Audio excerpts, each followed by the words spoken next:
This video lecture is concerned with the generation of histograms on observations from, in particular, COLCT nodes in awesome models.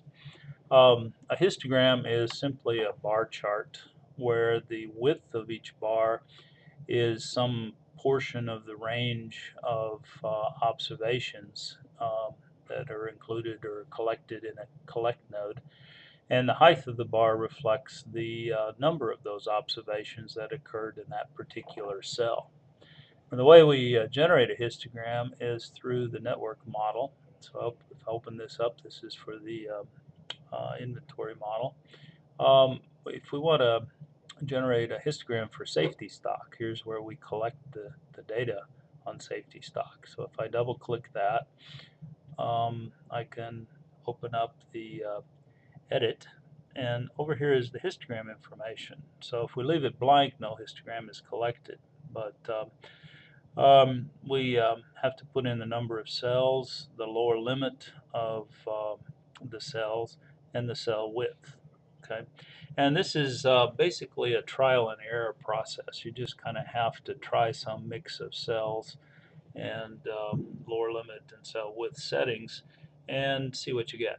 And then if the information is not detailed enough, or if it's too detailed, you can modify it. So for example, if we just set this up randomly, say we pick 10 cells with a lower limit of 0, since safety stock is the number of items in inventory when a new order comes in, and maybe the cell width is 1.0.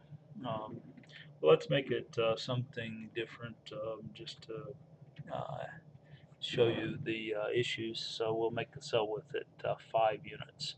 So we'll have a cell from 0 to 5, 5 to 10, or 6 to 10, and so forth, all through the range of values. So we click OK. Safety stock gets added, or I'm sorry, the cell histogram gets added to safety stock. Close the model and save it. And then if we run the model, the histogram data will be collected. Okay. Now to retrieve it, we can do this in two ways. One is in the graphical reports, we have a way to view the histograms that have been collected. So when one's specified in one of the COLCT nodes, it's listed here. We click OK, and you can see the safety stock histogram. Now this one, we have less than or equal to 0. These are closed on the upper interval. That means that values have to be exactly equal to 0 or less to fall into this cell. This one is just a small amount above 0 to an exact value of 5. Okay, so this kind of gives us an idea. We got a lot of safety stock of 0, meaning we were out of material when the order came in, which is not great. And somewhere between 0 and 5 items are in this cell. Okay. Another way to help you kind of converge on values is to take a look at the summary report and look at the statistics collected for safety stock, and you'll find a min and max value here. Well, this has to be covered by the histogram, but no more than covered. So in other words, it looks like the values were either 0 or 1, but certainly nothing above 1. Since that second cell went all the way up to 5, the range is probably too far. Also, at the bottom of the summary report, you'll find the detailed histogram.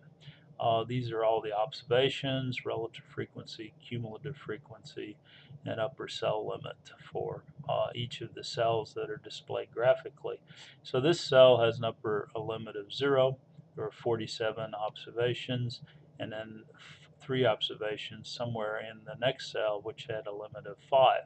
So we'd like to get more specific about this and see where the actual observations fell. So let's tighten up the histogram a little bit. So I'll open up the safety stock histogram, and instead of having a cell width of 5, we'll have a cell width of 1.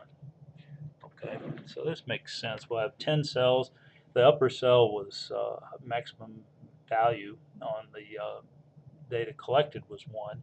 So this should cover the range of values that we observed. Okay, so we'll save this and rerun the model.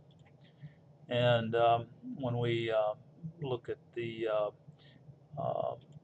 graphical histogram report, we see something that looks exactly the same, except the cell width is different. So we could tell from this histogram, this one is all the zeros when there was no safety stock. This is when we had a safety stock of 1. And then we had no observations in any of these other cells. So the safety stock was either 0 or 1, heavily biased towards 0. So we might want to adjust the ordering scheme that we have in the inventory model to spread this out a little bit more. So we have, we certainly want to avoid 0, but we don't want to make it too large either. So that's kind of it in a nutshell on how you build histograms. It's an iterative process. Just try some values. You can start with a summary report and try values that cover the range that you observed on the COLCT statistic, and then go from there and try to refine it in more and more detail as needed.